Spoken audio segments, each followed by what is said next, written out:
Okay, guys, welcome to the call. I'm so excited. We are back doing this. We kind of took a break last week because of the holiday and convention. But this week, we are back at it. There's been a lot of new stuff this week. We were kind of chatting through it with all the new stuff from convention. And even more exciting than that is we have Miss Diamond Ambassador Erin Zimmerman on here. And I have been this lady, y'all know I like to stalk people a little bit, and I have been her stalker for a while now. So, and I got to see her get up on stage, and she was sitting up there with all the diamonds, and I loved your picture with all the diamond chairs. Oh, yeah. That was awesome. I'm like, she was stuck up early to get in there when nobody else was there. Yeah. She was so sweet to be willing to hop on our call, and you guys know I just love to hear the stories of people who've kind of paved the way before us and done this. I mean, she started where we all started as an ambassador, with nobody on our team and doubting if we're ever going to be able to do this. And she has obviously succeeded. So we just want to hear your story and anything you might be able to share tip-wise about the business. Absolutely. Well, first of all, thank you so much for having me. I always find that it's just such an honor to even be asked to come and share. So thank you so much for having me. Hopefully what I share, there will be something that each one of you will pick up that might be helpful or move your business forward or inspire you in some way. So I think first I'll just tell you a little bit about my background. I'm a registered dietitian. I have my master's degree in nutrition. I also have my MBA. I spent 8 years working for a large corporation, and in just a variety of roles. I was in sales, marketing, supply chain, management, sales training. So lots of different opportunities. It was a fantastic company.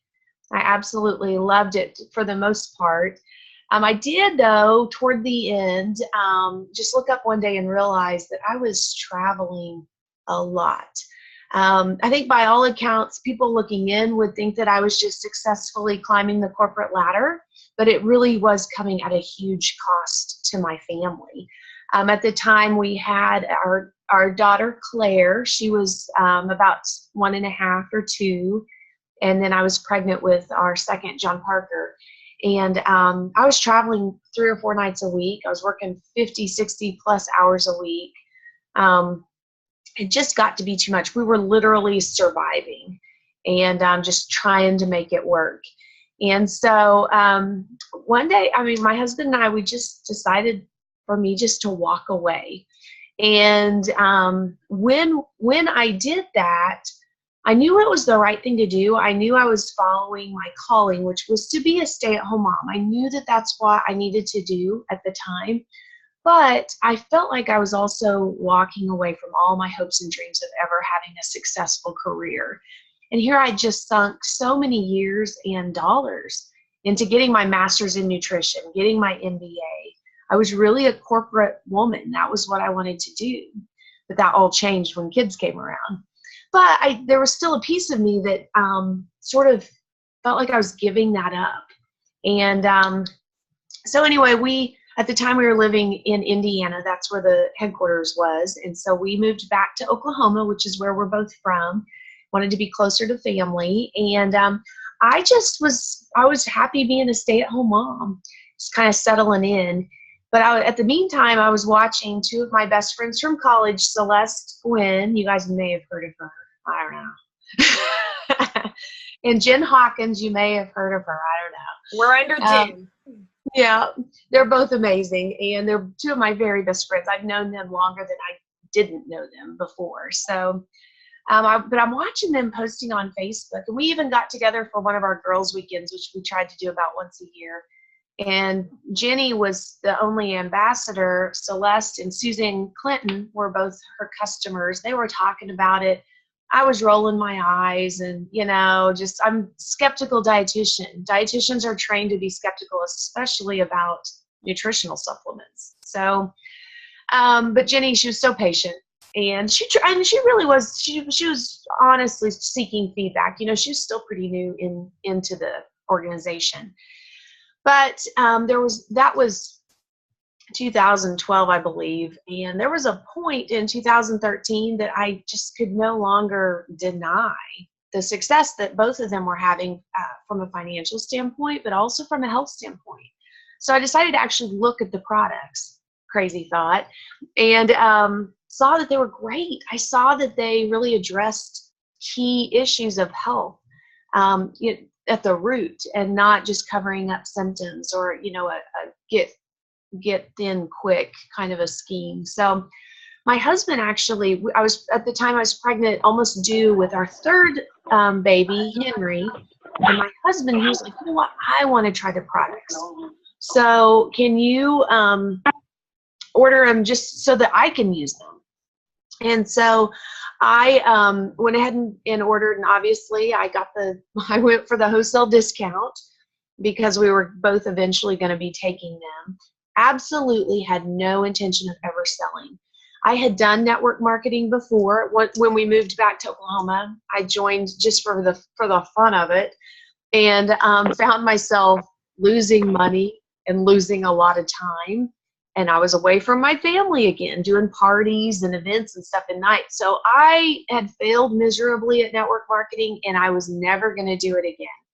So I had no intentions of sharing, but I thought if I could maybe we were pretty tight money-wise at the time, because I was a stay-at-home mom, and John's income is variable, just depending upon, what's going on in his business. So we really had to watch our pennies, and I thought if I could just maybe get one or two friends to join along with me and be my customers so I could make enough to cover the cost of my products, I would have been thrilled. So I shared a little bit about it, but had no intention of starting a business. First month I did that, covered the cost of our product. Second month, I doubled that, which was great. And then the third month I went silver. I had 3 people join me within like 3 days in my third month. And so pretty much I caught the bug at that point, and I kind of started seeing the possibilities. And, honestly, I was watching Jenny and Celeste and Suzanne, and I'm thinking, I can do that, and I would love to be a part of what they're doing. I want to go to Hawaii with them. I want to be hanging out with them and doing this. I failed to mention, too, back in the summer of that year, I joined August 2nd of 2013. 4th of July of that year, I was with my sisters and my parents, our whole family, and we were just chatting about Plexus. And my older sister, Audrey, she said, as soon as I get paid on July 15th, I'm joining Celeste's team. And my little sister and I both were like, oh, really? Because we've both been watching. And so she joined July 15th. My little sister, Cassie Terry, joined her August 1st, and then I joined her August 2nd. We neither one knew the other one had. So it's kind of fun. And all 3 of us started within 17 days of each other. And so we've really just sort of grown up in the business together and had such a fun time. So I had no clue until just now that you and Audrey are sisters. Yes. Yep. And now I see it. She's just. Yeah, that's what everybody says. And then if you see my little sister, Cassie, you'll really see it, because we always say that if you took Audrey and I and put us in a paper bag and shook it up and then dumped it out, it would be Cassie, because she has Audrey's face, but my blonde hair and our mannerisms were all exactly the same. So that's fun. But anyway, that's just things began to really snowball, and I went Emerald in 18 months. I went Sapphire in 2 years, and then it took me a little over that's right, in about 2.5 years to go Diamond. I went Diamond in April of last year, 2016. But my biggest takeaway in all this, and I have a health testimony. The products really helped me. I used to have horrible migraines, like numbness in my arm and my face. My tongue would get thick, my vision would go, and then I would just get this horrible headache and be in bed for the rest of the day. I have not had one of those since starting. I think it's just gut health and blood sugar regulation, hormone regulation. So that's huge for me. Never really had an issue with my weight, but it has helped me to maintain my weight and not be such a slave to the scale and the treadmill. So that's been a huge victory for me. But my testimony is really more about being able to compare and contrast corporate America and that traditional, what I used to think was the only respectable way to make an income, and contrast that with network marketing. And, when I walked away from corporate America, I thought I was forfeiting all my hopes and dreams of ever having a successful career. But what I found by opening my mind to network marketing and the possibilities and really just embracing that, what I did is I really freed myself up to experience something so much greater. I have that freedom. I have that flexibility. I replaced my corporate income that I had spent 8 years to gradually build up. I was able to replace that within a year and a half with Plexus. And now I've obviously far exceeded that as a Diamond Ambassador. But more than that, it's the time that I've gotten, the flexibility, the friendships, my goodness, the relationships are like the best thing ever. And then just being able to spend all this time with some of my best friends and my sisters, going on these trips and doing these things, truly cannot be described. And then just for fun, I mean, we're making a huge impact on people's lives, so it's like just the best all the way around. So I don't know if any of you out there are struggling with that, or I had a real hard time sort of respecting the industry early on, and realizing that it really is great and it's not anything to be ashamed of. And as a matter of fact, we should be really, really proud of it and be so thankful that we figured this out and that we're a part of it. So I would just encourage any of you that may be a little about network marketing or maybe a little reluctant, really lean in and embrace it, because it's the best. And it really is, it really does open you up for just experiencing a life much greater and fuller than what you may be experiencing now. So that's a little bit of my story. As far as some top tips, the first thing that and this, you guys, none of this is going to be rocket science, which is the cool thing about this, right? Anybody can do this. But just a couple of things that I think are key to longevity with this is belief. And you guys have heard that. But I think Les Brown said something at convention that belief isn't something that you attain. It's not like you reach a point where, okay, I have belief. It's really something that's a continual process of growth. So you've got to always be working on yourself. You've got to always be, building belief in the products, building belief in our company, building belief in network marketing, and then especially building belief in yourself.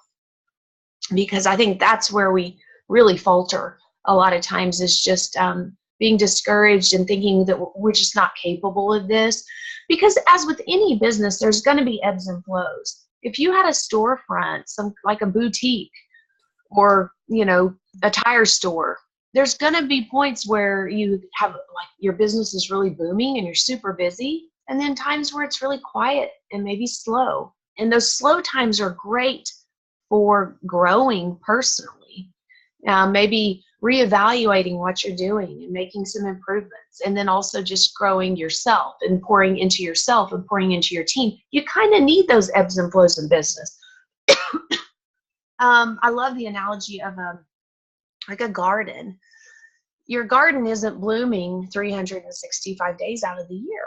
I mean, you've got to have that time where you're tilling the land and you're planting the seeds, and then those seeds break through, and then you have, vegetation and flowers. It's beautiful.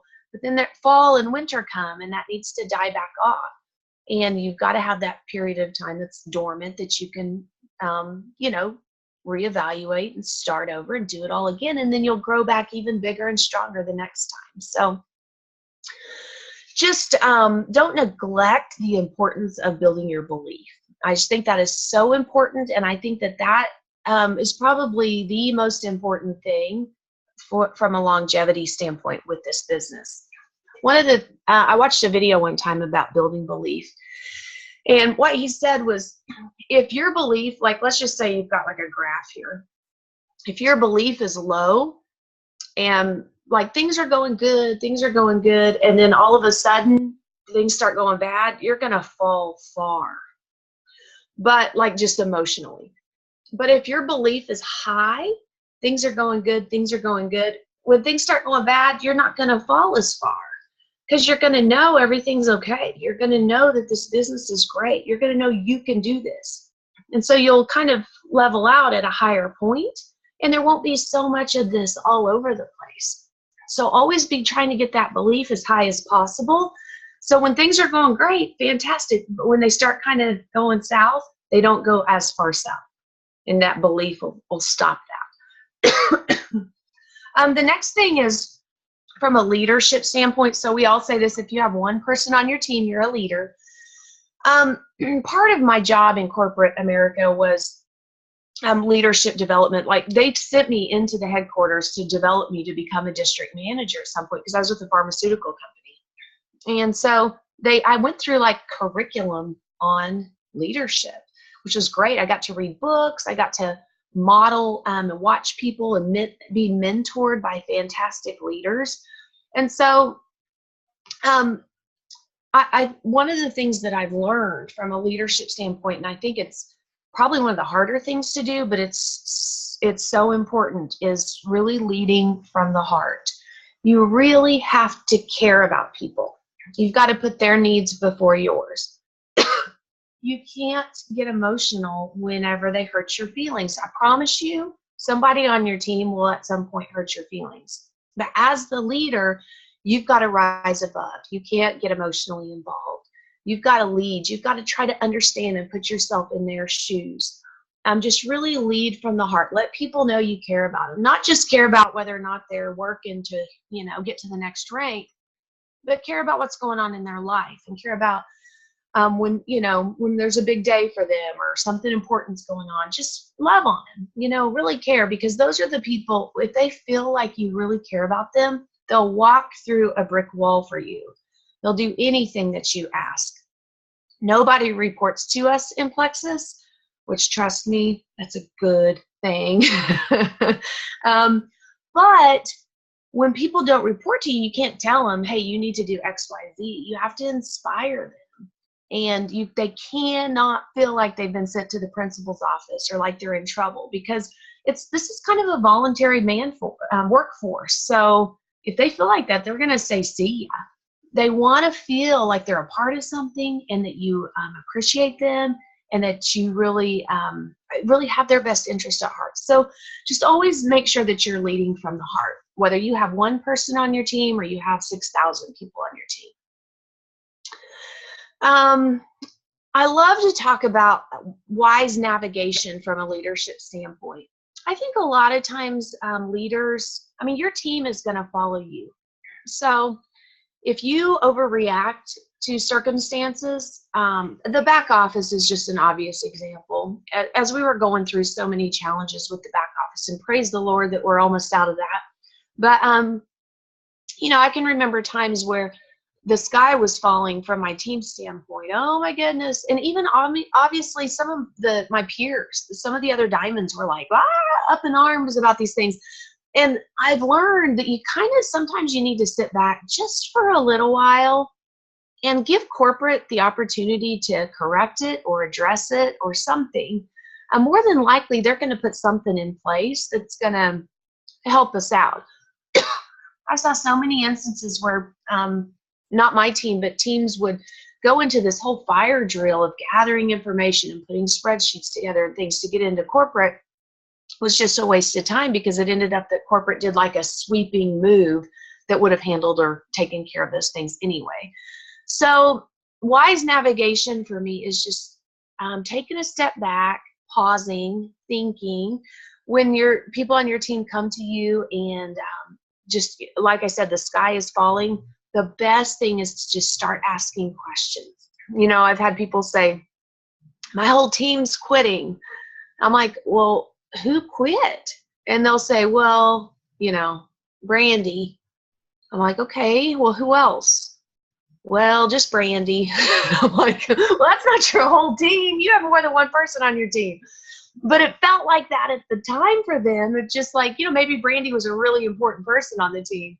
But just ask questions and really dig in, and don't overreact, but help navigate through those things for your team, because they really are going to take on your personality.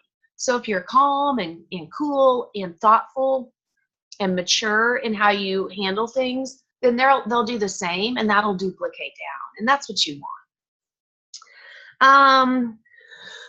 The best CEOs of the best organizations have something in common, and that's that they keep it simple. It's really hard to follow a complicated plan. It's really hard to follow a leader who's weaving all over the place. So as you're like developing plans for your team in the coming months, or even just now, I mean, oh my goodness, does anybody feel so overwhelmed with all the fantastic stuff that we have? It is such a great problem to have. But there's a point, and right before this call, I had a call with my team where we launched our strategy for June. You guys, we just are keeping it so simple. And that's so good, because when there's so much swirling around, the more that you can tear away sort of the noise and focus your team in on the things that matter, which what matters now, leaders retreat, the things that get you to leaders retreat, that's what matters, because those are also the things that grow your business. And so we're just tearing away all the noise and focusing in on how to do that. And so just keep that in mind as you're overwhelmed. Okay, how can I simplify this so that my team can actually follow me? Because that's the goal, is that if someone who joined today should be able to follow your plan and do it effectively. And honestly, it's somebody who's been around for 3.5 years. It's still the same activities that they need to be doing as the person who just joined yesterday. So just keep it simple. The best CEOs keep it really, really simple. And you are a CEO of your business. And then the last thing, at convention, Victor had people go around and just ask others their top tip. And this has always been my top tip, because I think it's another one of those things that's going to contribute to your longevity and your growth. And that's just consistency. You have to be consistent in promoting your own business. You can't get in management mode with your team. You've got to continue to post on Facebook. You've got to continue to work your list.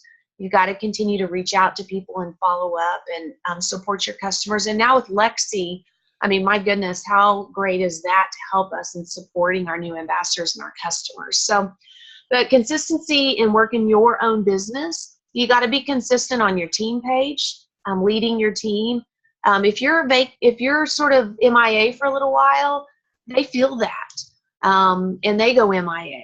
So like I said, they take on your personality and they're watching what you do. So you just got to be consistent, even if it's something motivational or encouragement or praise. People love recognition and praise, but just consistently talk to your team through your team page or your group chat or whatever it is that you use. Consistently take your own products. I mean, my goodness, we've got to be a product of the product. And I think a lot of times that's where the crash in belief begins. I stop taking my products. I start feeling yucky again. I start thinking this stuff doesn't work. And then next thing you know, you've quit. And you've got to consistently take those products. So consistency, because what happens is if you are ebbing and flowing, every time you let up off the gas, when you decide to start back up, you're going to be starting not necessarily from scratch, but you're going to be starting pretty fresh. And why would you do that? You're forfeiting all of the work and all of the benefit and all of the growth that you had worked so hard for up to that point.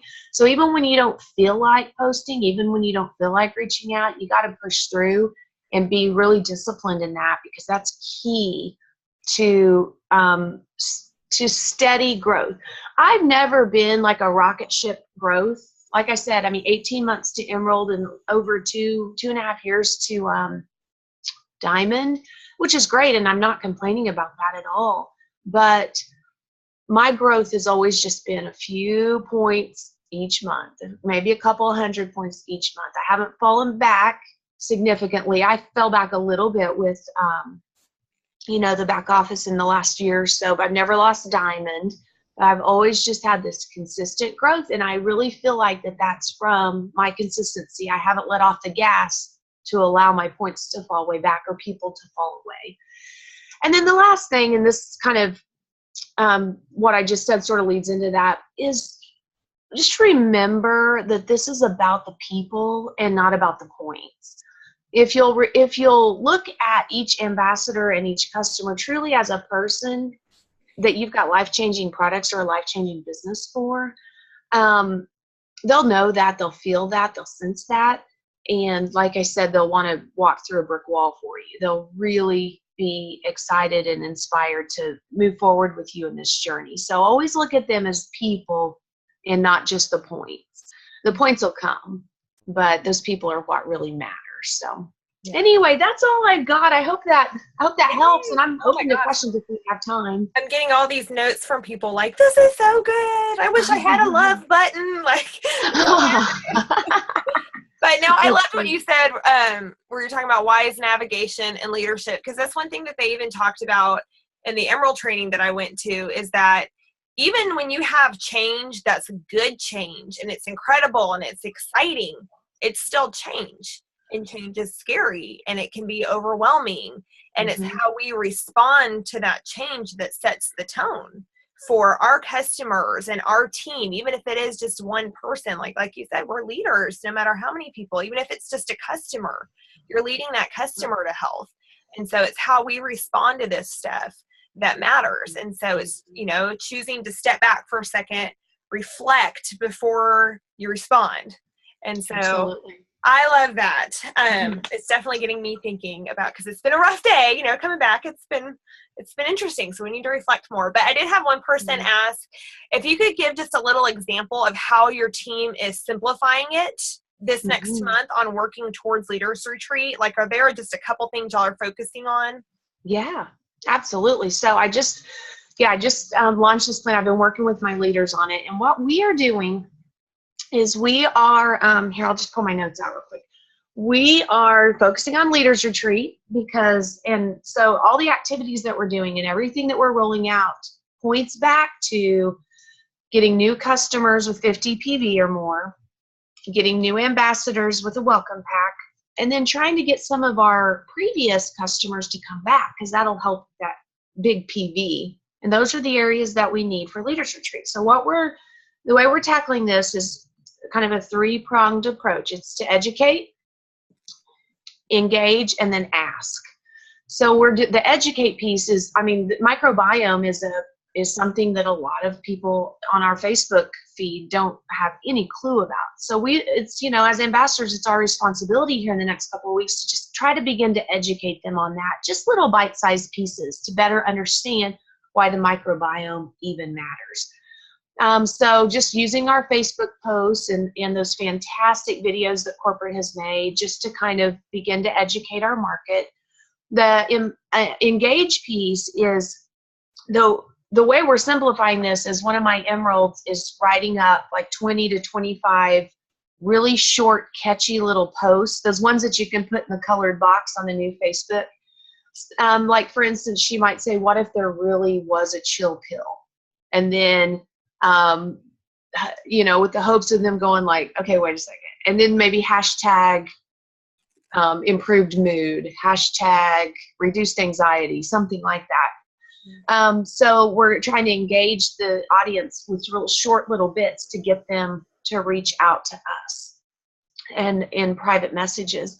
And so my emerald is she's writing up all these posts, and we're going to just daily feed it out to my team via my team page. So they can just cut and paste, or they can, change it up a little bit if they want to. But like I said, if I joined yesterday, that's something that, okay, I'm afraid to post. I don't know what to post. Oh, look, there's an example. I'll just use that. Oh, there's another one. I'll just use that one. And then we also are peppering in a few more in-depth posts that truly are like a little more in-depth education that would really appeal to those red and green personalities, and just try to educate on the just throughout. And then we also asked the team over the weekend to, you know how we always talk about our list of 100 or our Frank's list, and we always talk about IPA. And honestly, everything we're doing is IPA, but it's with like a hat and some sunglasses on. So maybe they don't notice that that's what they're doing, because I think sometimes people are like, oh, another IPA challenge. Maybe we've been like hammering it home, but there comes a point where it becomes too familiar, where people are like, I got this.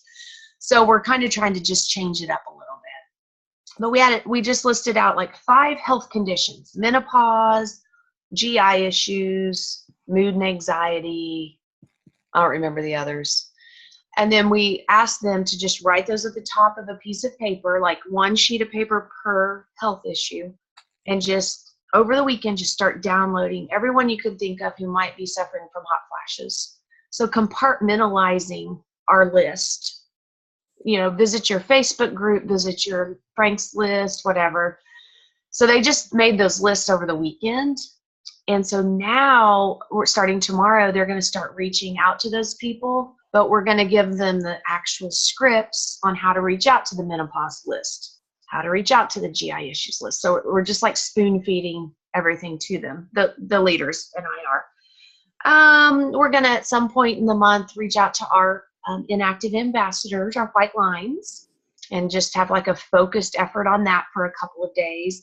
We want to reach out to some experts, like maybe dietitians or doctors or healthcare providers, and not reach out and say, hey, will you be my customer or ambassador, but reach out and say, hey, we just launched this whole amazing gut health system. I'd love your feedback. And so it'll force them to sort of dig in, and then they're going to be totally amazed and maybe become interested. So that's sort of the engage piece. And then the ask is, I already mentioned, that's just reaching out to the people on those lists that we've made. And then we're going to do a 7-day challenge later in the month that we can ask those people to come and be a part of. All they have to do is order any combination of 2 of the new products, because any combination of 2 will be more than 50 PV, which gives us our Leaders Retreat points. And then we're going to have maybe one more event the last week in June, like one of those VIP opportunity events or a flash sale or something like that. So that's sort of pretty basic. It's making lists, and it's posting on Facebook, and it's reaching out. But like I said, we just put sunglasses on it, so maybe disguise it a little bit. And Lexi, I really encouraged my team to not get distracted by Lexi. She's amazing. She is going to revolutionize our business, but we don't need her until we get new customers and ambassadors to put in her. So don't spend the next 2 days or week playing around in Lexi. Spend the next 2 days or week going and getting new customers and ambassadors, and then we can see what Lexi can do with them down the road. So that's pretty much what we're doing, but just trying to keep it real simple and focused back on Leaders Retreat. And I challenged my team, every single one of them, to get the 775 points on their own, not their team.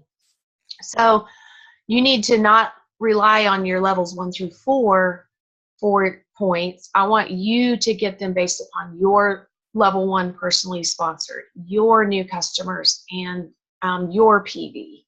And so I'm challenging them to do that. And I'm going to continue that challenge throughout the period, the Leaders Retreat contest. And anybody who can show me that they've done that, they'll get some kind of an additional prize, because I think that's a huge achievement. And I think that's a great way to look at it. That way you're not getting in management mode. You're working your own business and doing the things you're asking your team to do.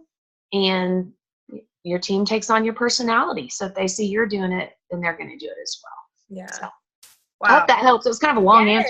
Girl, I know I'm looking at eyes here, and we all have our wheels spinning, and we're like, everybody's, it's so exciting, and there's so much stuff, but like you said, it's just focusing right now. Everybody's goal is Leaders Retreat, and not just that, like you said, those are the steps that also grow your business. And that's also anybody who's on this call, it's because they have a desire to grow their business, whether it be to help their family or help themselves or, whatever it is. And so just some kind of action. And I love the hat and glass. That's really funny. Don't tell my team. It's just IPA. I won't let them know. It's our secret. So, well, thank you so much, girl. I really appreciate it. I know you're probably, after just doing your team's call and then all the screaming and talking and yelling and everything of last week. Yes, and then my 4 children. Yes. My husband happens to be traveling today and tomorrow too for his work. And a while ago during my team call, my 2-year-old comes like toddling in, and I'm just sitting here like, oh my goodness, I've got no options here. So she just crawled. She's crawling all over me. That's how it goes. That's okay. That's how this goes. And we're all I'm real happy. people. You're not corporate office anymore, right? I know. It's awesome. So, well, thank you so